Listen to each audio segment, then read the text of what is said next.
Hi Clued members, this is Shruti. Today I just wanted to talk to you all a little bit about time management and some tips that can be helpful in making sure we're managing our time, especially with the semester coming up. The first thing that I found to be super helpful is making a list, and this can be anything from a to-do list to a list of goals that you'd like to accomplish in the day or the week. This is really helpful in keeping track of everything you want to get done, and this can even be something that you do in a planner or something like that. The next thing that can help is to prioritize the tasks on your list.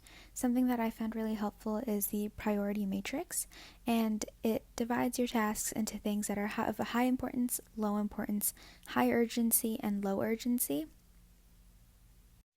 Things that are of both high urgency and importance are the things that you'll do first. Things that are highly important but low urgency is what you'll do next, followed by things that are of high urgency and low importance. Things that are not urgent or important are things that you don't really need to do and you can put off for a much later time or don't need to worry about right now.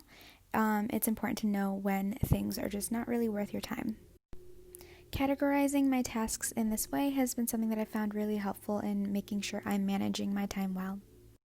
The third tip is to be flexible and incorporate some buffering times between your tasks.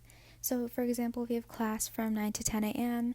and then from 10 to 11 a.m. you're doing homework or you're studying, and then from 11 a.m. to 12 p.m. you could have a little break or a little buffer period where if you didn't get something done for your class or for studying, you can do that then.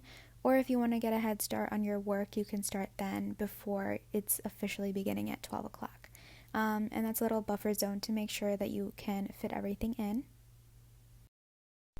The last thing is to reward yourself for completing your tasks or for accomplishing your goals. This is very important in keeping yourself motivated and also just making sure that you're giving yourself a mental break and preventing burnout, which can be very common.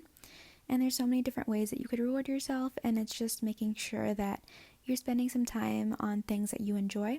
So this could be anything from watching some Netflix or some YouTube to maybe taking a nap or hanging out with some friends socially distanced or through Zoom or something like that.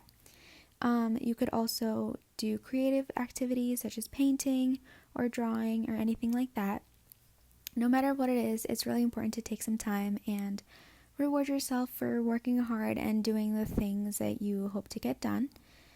And that's all for today's video. I hope you all enjoyed and I hope you found some of these tips useful. Bye everyone.